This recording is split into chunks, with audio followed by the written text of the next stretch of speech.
প্রতীক হয়ে দাঁড়ায়। তো সেই মেয়েরাই তো আজকে এই পরিবর্তনটা এনেছে। তাহলে 5 আগস্টের পরে যখনই হচ্ছে নারীদেরকে নেতৃত্ব হওয়ার কথা বলা হয়, ততবারই বলা হয় যে না, নারীরা যোগ্য না। কথাটা ভুল।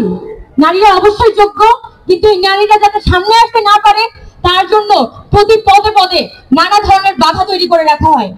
আমি আজকে এটা বলতে চাই যে এই ঢাকা বিশ্ববিদ্যালয়ের শিক্ষার্থীরা সিদ্ধান্ত নিবে যে আগামী দিনে তাদের নারীদেরকে তারা আসলে কোথায় দেখতে চায়। তাদেরকে তারা এই আন্দোলনে শুধুমাত্র সামনের সারির কিছু অস্ত্র হিসেবে দেখতে চায়, নাকি পলিসি মেকিং থেকে শুরু করে প্রতিটি পরিসরে এই নারীদের অংশগ্রহণ থাকবে, এইভাবে তারা নারীদেরকে এক্সপ্রেস করে দিতে চায়।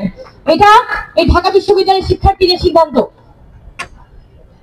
আমরা আজকে এই পূর্ণাঙ্গ প্যানেল, আরো আমাদের অন্যান্য সম্পাদকরা আছেন, আমাদের জিএস এজিএসরা আছেন।